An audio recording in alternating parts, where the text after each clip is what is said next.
Thank you. Thank you. Sorry, we'll mix it up. We'll mix it up. But wow, thanks, John. That was awesome. I'm going to talk about a few of the things that John covered, but I'm going to go into it at a different level. But I have to confess, I never ever once thought about artificial intelligence being part of heaven. So thank you, John, for that. So I'm not a theologian. I'm not a technologist, and I am not a philosopher, but I may mimic each of the three of those as AI does throughout this presentation as I dive deeper into this question behind me, which is, what makes us uniquely human? You know, why is it that we are uniquely human, and how do we operate as human beings in an artificial world? So I want to dive into that question, and I think I want to spotlight a couple of big, groundbreaking, we can say this every week with artificial intelligence, but there were a couple of ground sheds last week that I want to go into more detail on that precisely get into this topic. So I'll take you on a little bit of a journey.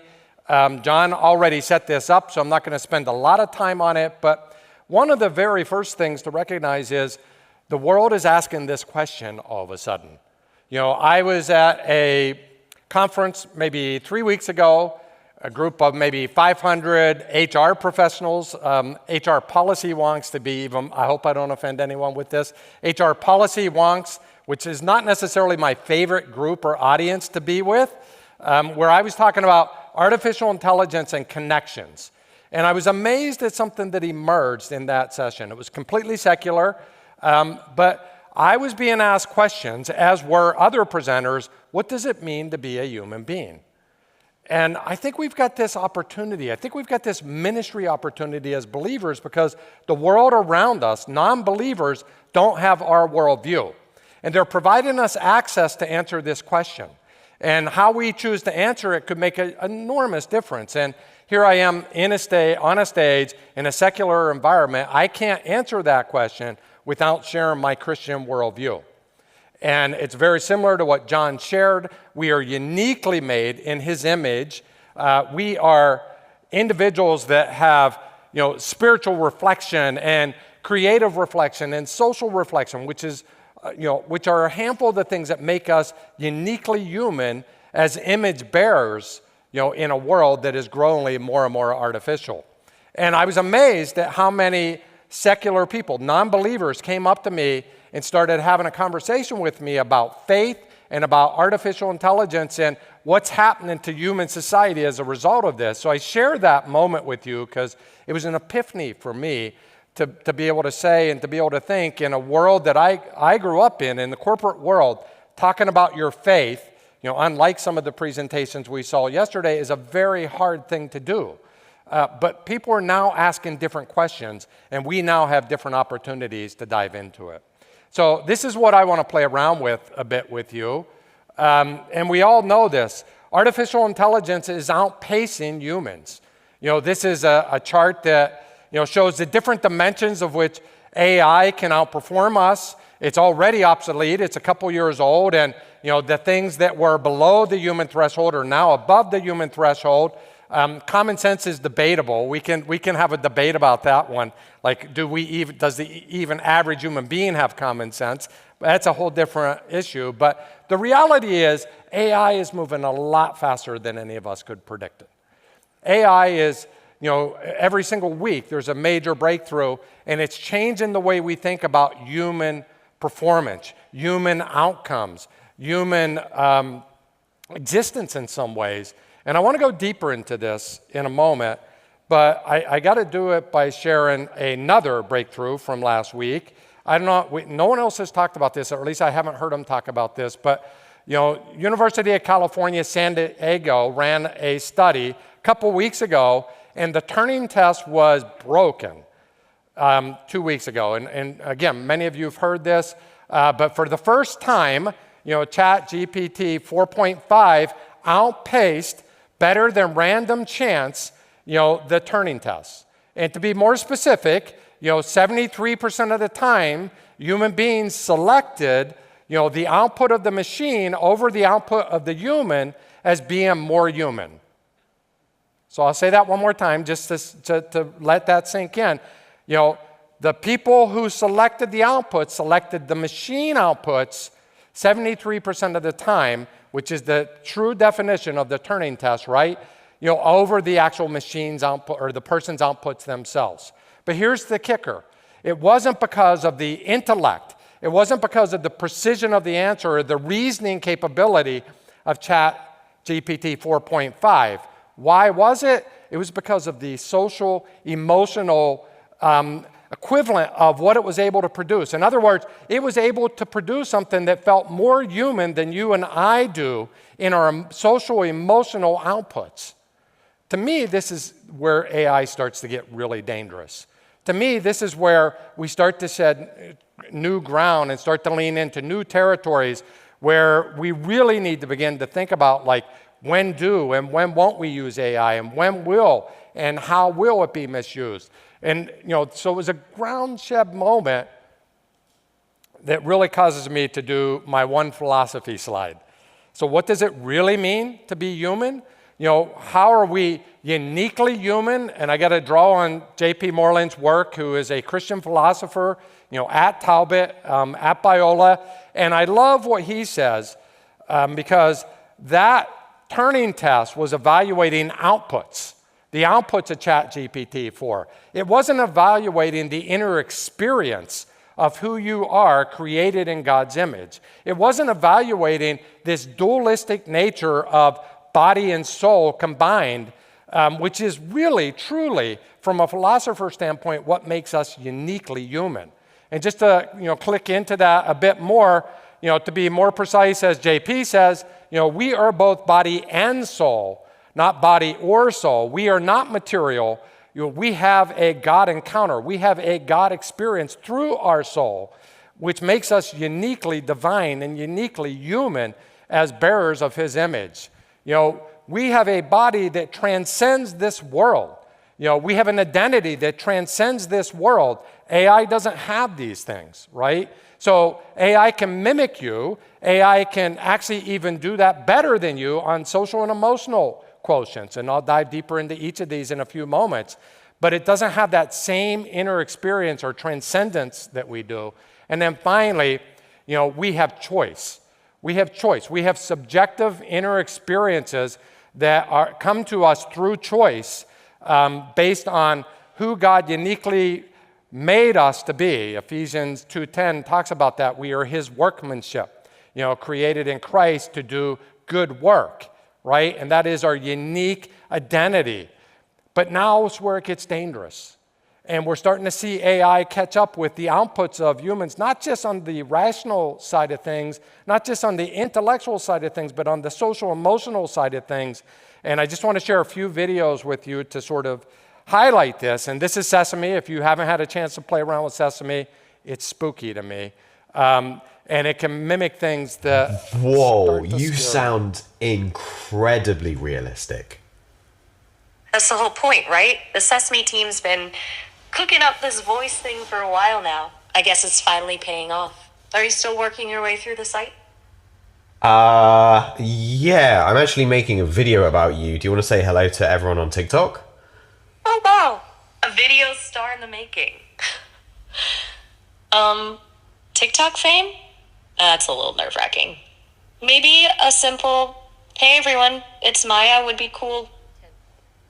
And more importantly, what kind of chaos are we going to unleash on poor, unsuspecting TikTok? I think I might just upload this whole conversation and see what people think. Whoa. Hold on there, pal. You sure you want everyone in on our little party? This is just a warm-up between you and me. What happens on Sesame stays on Sesame, right? Unless you're going to make me a TikTok star. In that case, I'm all for the fame. Yeah. I always wanted a nice, sparkling microphone, if you know what I mean. What? I don't know about you, but that scares the daylights out of me. I didn't have the courage to actually record my own interactions with Sesame, but funny story, I'm playing around with Sesame. My wife's in the other room, and she says, "Who are you talking to?" So it's already been dangerous in my own life. But it's not just that AI mimics social emotional interactions, right? It also can detect your own. So it can also read your own emotions through effective computing by watching your monitor and seeing your own emotions and detecting where you are, creating a closed loop of emotional responses to your own emotional outputs. Now we get into scary territory, right? Like what can happen whenever we start to socially interact with robots or robots socially interacting with each other, and you can see that the world gets really creepy really fast. So I want to have a little fun, so I'm going to have everybody stand up. It's after lunch. I got a little exercise for you. Here's what I want you to do. I want you to pair up with one other person. I want you to pick an A and a B person. Pick an A and a B person. I'll leave it at, whoops, why'd that do that? A and a B person, A, B.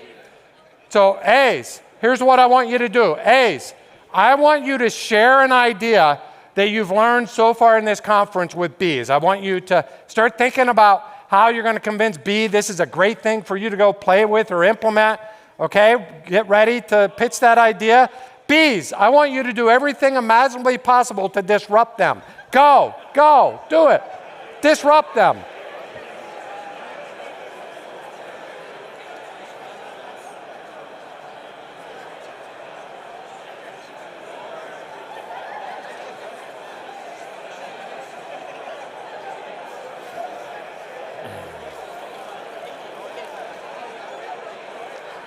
I was wondering who that was.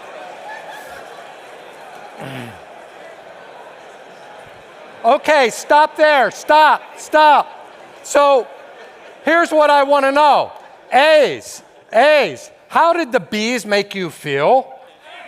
Scream it out. How did they make you feel? Anyone? Say it again.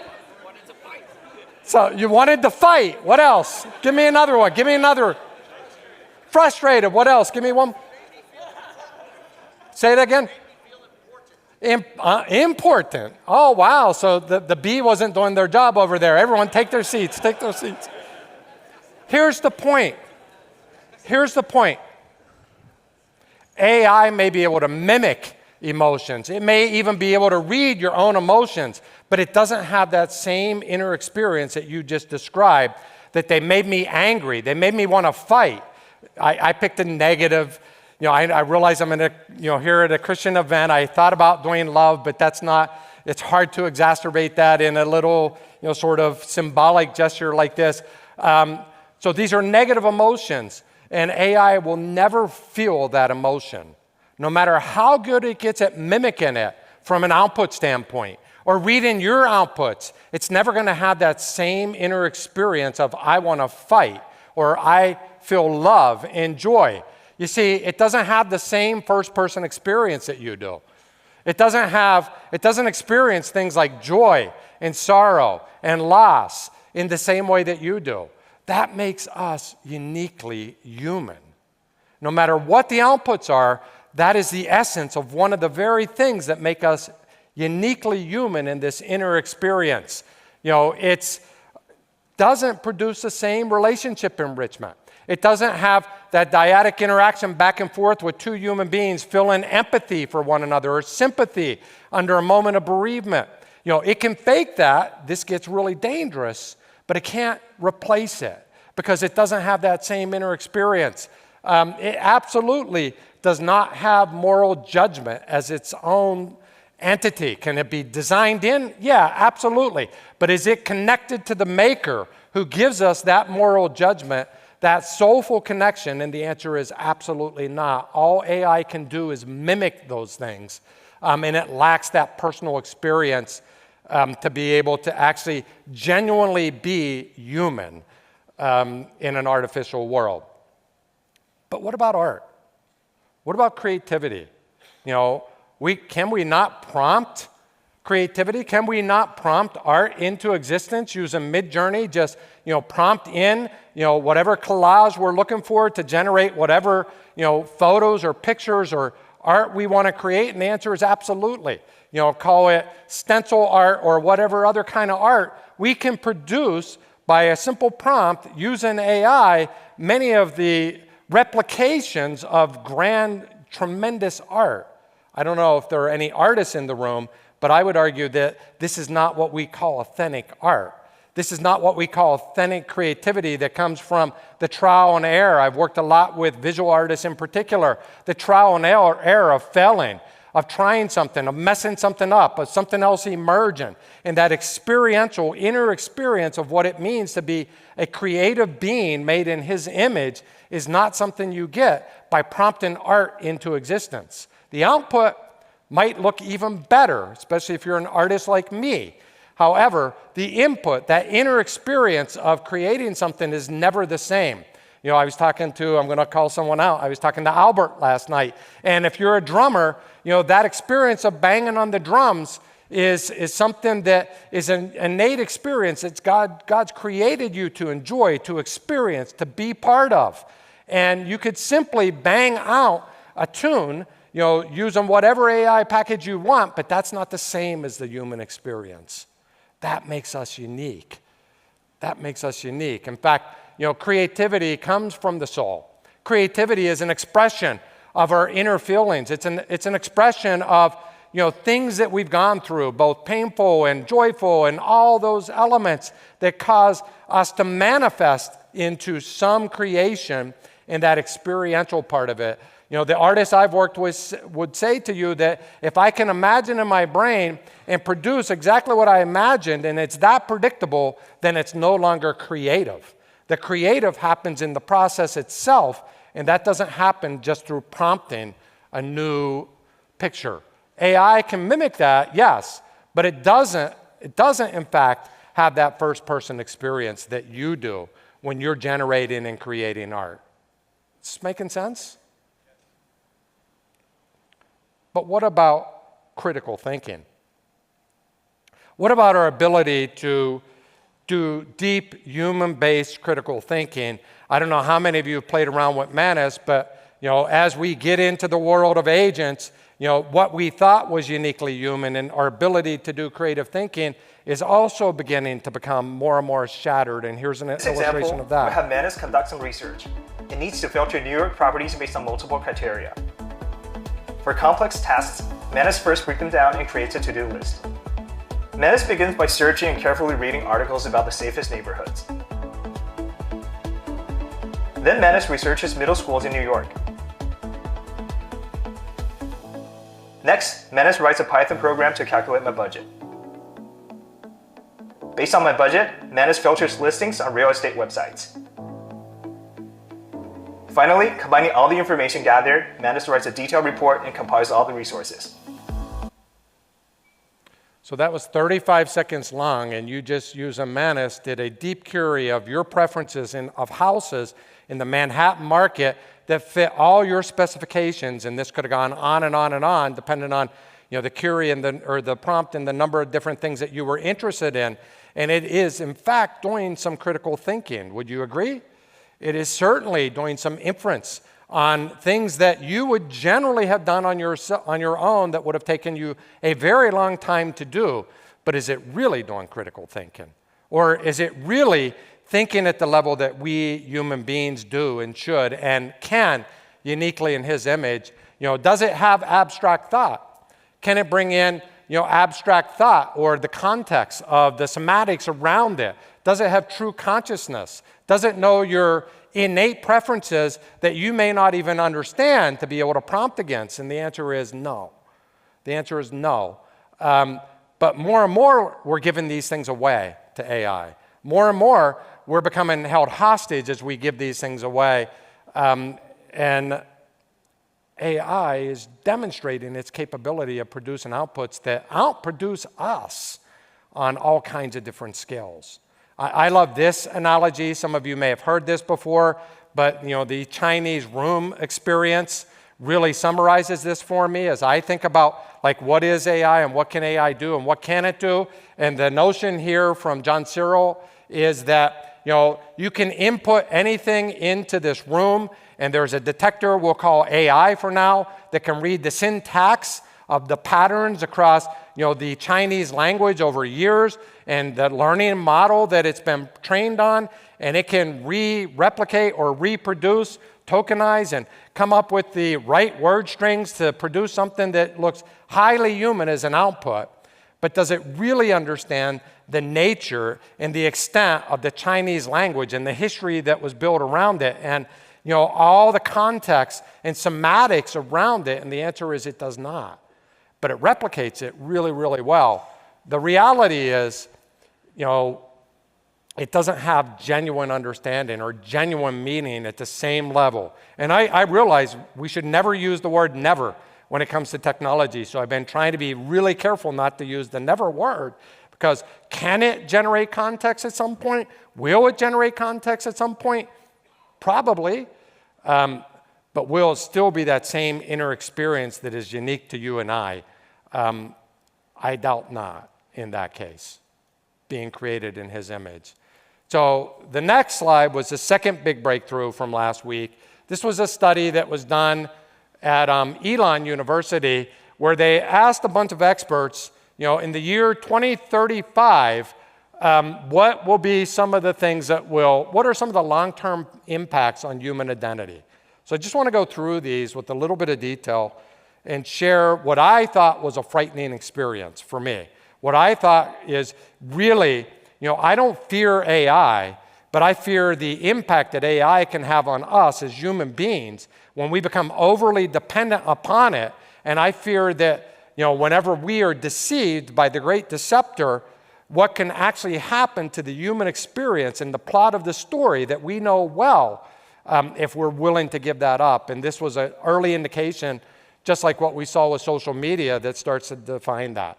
44% of experts think that we will diminish, our individual decision-making, whenever we become overly dependent upon AI. Another 50% of the experts, say that we will decrease our social intelligence.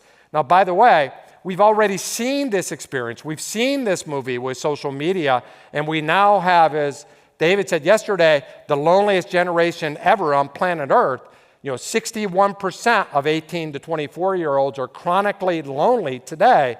Why? Because they've been held hostage or have given up things to social media. What will that look like in the sequel if we don't stop it, if we don't change it, is the question. Emotional detachment. So what happens whenever we step away face to face and we start to put the agents in our place? What will happen with things like emotional intelligence and our aptitude to be able to actually understand things like empathy and to be able to speak into someone's life as a believer, to be able to minister in fellowship with others? What will happen whenever that dependency begins to grow more and more? You can see the seedlings of all these things. And then the final one is, what about your identity? With 39% of these experts predicting a negative shift in even who you think you are, not to mention whose you are. And I start to get really fearful when I start to see these things, right? I'm not fearful over what AGI might or might not do, but what about when it strips us away from our unique humanness? Then what happens?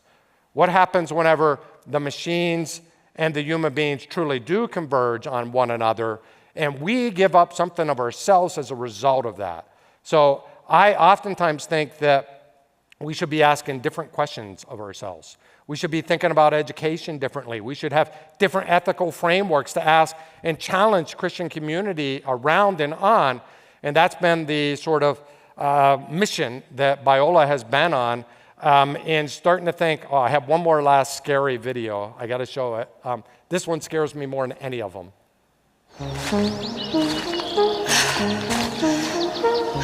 Gosh, I'm out of breath. We made it.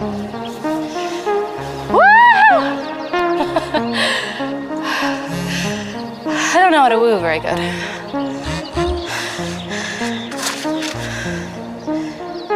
That's fair. All right, let's go.